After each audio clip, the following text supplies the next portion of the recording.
Saudi अरब के एक शख्स ने किसी फ़िलिपाइनी औरत से छुपकर शादी की, चूँकि वो पहले ही शादीशुदा था और पहली बीवी के साथ औलाद भी थी। जब उस शख्स को बीमारी लाहक हुई तो उसने अपने पहली बीवी के साथ जो औलाद थी उनको वसीयत के लिए जमा किया और उनमें से अपने बड़े बेटे को बताया, बेटा मैंने छुपके किसी फ़िलिपाइनी औरत से भी शादी की हुई है, मेरे बाद उनका ख्याल रखना और वरासत में उनको हक भी देना, और साथ ही इनका मुकम्मल पता भी दिया जहां वो रहती थी। कुछ दिन बाद वो शख्स वफात पा गया तो उनके बेटे काजी के पास गए और पूरी तफसीलात बता दी। काजी ने फैसला रुकवा दिया और ये हुक्म दिया कि फ़िलिपाइनी औरत को भी यहाँ पेश करें। तो बड़ा बेटा अपने वालिद मरहूम के दिए हुए एड्रेस के मुताबिक फ़िलिपाइन पहुंचा। बड़ी मुश्किल से उस गली में पहुंचा जहां वो रहती थी। दूसरी तरफ वो औरत जो उसके वालिद की ज़ौजा थी, उन्हें देखकर ही बता दिया, मैं वही औरत हूं जिसको तू तलाश कर रहा है, और मुझ तक ये खबर भी पहुंची है कि मेरे शोहर का इंतकाल हो गया है। तो बेटे ने भी सारी तफसीलात बता दी और उनको सऊदीया की तरफ सफ़र के लिए कायल किया और अपनी दूसरी माँ को लेकर सऊदी अरब पहुँचे और सीधा काजी के पास गए।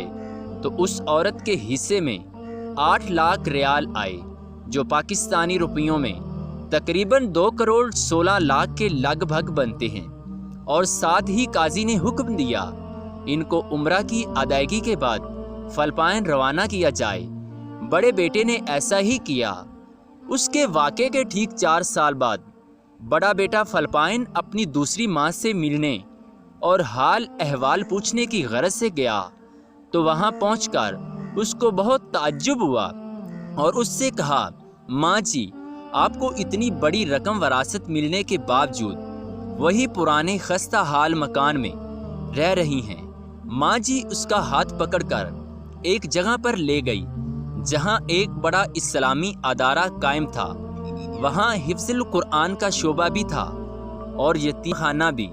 माँ जी ने कहा, बेटा सर उठाकर अदारे के बोर्ड की तरफ देखो। मेरी आंखों में आंसू आ गए क्योंकि बोर्ड पर उनके वालिद का नाम लिखा हुआ था।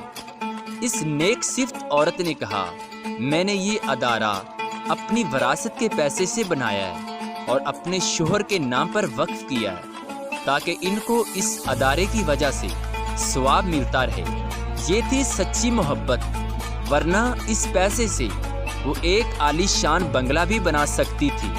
पर उन्होंने सोचा मोहब्बत के मुकाबले में आलीशान बंगले की क्या हैसियत है। बंगला तो आर्जी चीज़ है, अलबत्ता ये इस्लामी अदारा इनको और उनके शोहर को आखिरत में काम आएगा।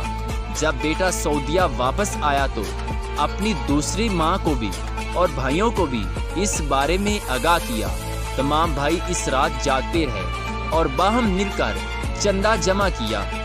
उसी एक रात में 5 मिलियन रियाल अपने वालिद मरहूम से मंसूब उस अदारे के लिए उन्होंने चंदा जमा किया, जिसको उनकी दूसरी माँ ने उनके वालिद से बेलौस मोहब्बत की बुनियाद पर कायम की थी। सुबहान अल्लाह। इस ज़माने में राइसियों की औलादें वरासती रकम के हसूल के लिए अपने वालिदैन के मरने का इंतज़ार करती हैं, और जो सच्ची मोहब्बत करते हैं अपने मरने वाले को तोशाए आखिरत भेजने की फ़िक्र में रहते हैं। मज़ीद अच्छी वीडियोस देखने के लिए हमारे YouTube चैनल को सब्सक्राइब करें, बेल आइकॉन पर क्लिक करें ताकि आने वाली न्यू वीडियोस आप तक पहुंच सके।